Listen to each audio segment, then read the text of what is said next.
Brazil বনাম ইউএসের খেলাটি দেখার জন্যে আমরা যাচ্ছি অরল্যান্ডোর ক্যাম্পিং ওয়ার্ল্ড স্টেডিয়ামে। অরল্যান্ডোর আজকের এই ট্রাফিক ঢাকা শহরের ট্রাফিককেও হার মানিয়ে দিবে। খেলা আর অল্প কিছুক্ষণের মধ্যেই শুরু হয়ে যাবে, সুতরাং যত দ্রুত সম্ভব আমাদেরকে ভেতরে যেতে হবে।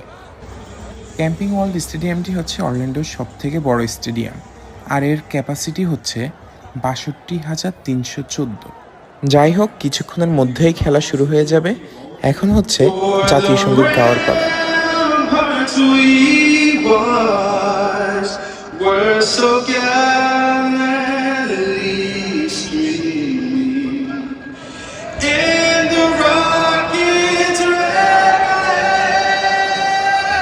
জাতীয় সঙ্গীত শেষ হতে না হতেই প্লেয়ারদেরকে দিক নির্দেশনা দিল টিম ক্যাপ্টেন ড্যানিলো।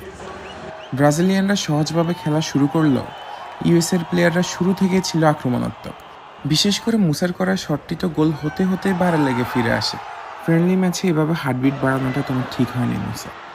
আজকের ম্যাচে অ্যালিসন ছিলেন দুর্দান্ত। বুঝলাম না, ভালো কথা বলার পরও অ্যালিসন এভাবে রেগে গেল কেন? বিনি সাহেবের তো ফিনিশিং ছাড়া বাকি সব কিছুই দেখার মতো ছিল। আচ্ছা, একটা কথা বলি, যদি কোনোভাবে নেইমারের আগে বিনি ব্যালনটা পায় তবে কেমন লাগবে? এই দুজনকে দেখলেই থিয়াগো সিলভার কাসামিরোর কথা অনেক বেশি মনে পড়ে। আর ব্রাজিলের নাম্বার 10 জার্সি মানেই হচ্ছে জাদুর খেলা। যখনই তার পায়ে বল যাবে তখনই সে সোলো রান দিয়ে গোল করে।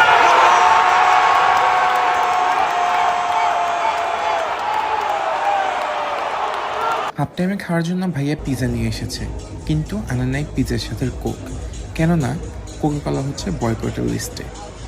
আর হ্যাঁ, ওই যে দূরে একটা স্ক্রিন দেখতে পাচ্ছেন, একটু খেয়াল করলেই দেখবেন ডিজে ভাইয়ার পরেই স্ক্রিনে আমাকে দেখাচ্ছে। ওই যে মোবাইল হাতে বসে আছি, কিন্তু জুম করা ছাড়া তো দেখানো সম্ভব নয়। হাফ টাইমের আগে 1-0 গোলে পিছিয়ে থাকলেও হাফ টাইমের পরে ফ্রি কিক থেকে গোল করে একে স্কোর লেবেল করে ইউএসএ।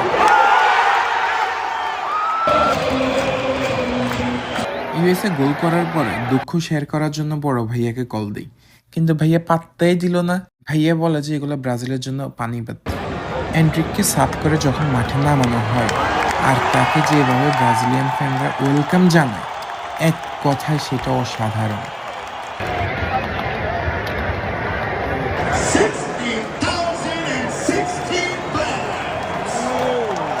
আজকে মাঠে প্রায় 60,000-এর বেশি মানুষ উপস্থিত ছিল, কিন্তু অবিশ্বাস্য হলো সত্য যে এই 60,000-এর মানুষ কেউ কারো সিটে বসে নাই, কোনো একটা সিটও এলোমেলো হয় নাই।